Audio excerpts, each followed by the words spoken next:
Supreme court ने election commission को supreme court ने जो गुज़िश्ता दिनों में फैसला किया है कि पंजाब असम्बली के जो आम इंतखाबात हैं उसका शेड्यूल इलेक्शन कमीशन दे, क्योंकि के पी के असम्बली का गवर्नर ने शेड्यूल जारी करना है, तो अभी तक गवर्नर ने के पी के असम्बली के इंतखाब का शेड्यूल जारी नहीं किया। तो जिस पर इलेक्शन कमीशन को सुप्रीम कोर्ट ने ये भी इलेक्शन कमीशन को हिदायत की कि आप जो इदारे आपके साथ ताउन नहीं करते, जो चीज़ें आपको दरकार है,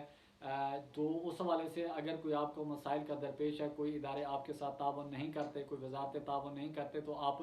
सुप्रीम कोर्ट को 11 अप्रैल को एक रिपोर्ट जमा कराएं। उसमें जिन मसाइल का आपको सामना हो, कोई फंड्स की कमी है या फिर सिक्योरिटी एहलकार की कमी है, तो इस हवाले से एक रिपोर्ट बनाएं। आप इसी दौरान जो है कि अपना वो इदारों के साथ ख़त खिताबत करें, उनके साथ रब्ता करें, उसके बाद जो रिज़ल्ट निकले तो वो उससे सुप्रीम कोर्ट को आगाह किया जाए।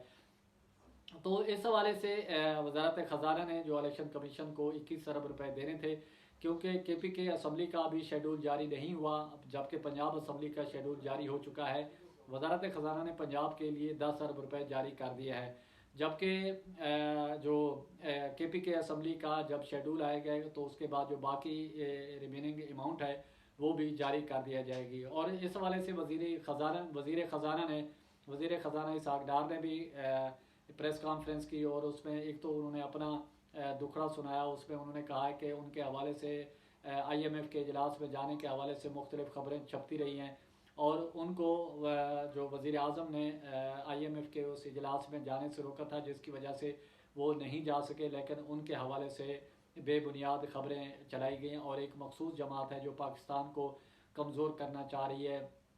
आइनी बहरान पैदा किया जा रहा है। उन्होंने ये इल्ज़ाम एक सियासी जमात पर लगाया। उनके बकौल के पाकिस्तान मुसलसल बहरान का शिकार है, लेकिन हम मुआशी तौर पर बेहतर करने की कोशिश कर रहे हैं और दिन रात मेहनत भी कर रहे हैं। और उन्होंने कहा कि वजारत ख़जाना इलेक्शन कमीशन को पैसे देने की पाबंद है, और 20 अप्रैल तक 21 अरब रुपए देने हैं। जिस तरह हमने बताया कि हमारे ज़राए का ये दावा है कि 10 अरब रुपए जारी कर दिए गए हैं, जब KPK का शेड्यूल आएगा तो बाकी पैसे भी जारी कर दिए जाएंगे। ये तमाम तर सूरत हाल थी, क्योंकि 11 अप्रैल को इलेक्शन कमीशन ने सुप्रीम कोर्ट में एक रिपोर्ट भी जमा करानी है, और जिसमें उनको मसाइल का अगर सामना हुआ तो वो अपना वो मसाइल का जिक्र उस रिपोर्ट में सुप्रीम कोर्ट के सामने करेंगे।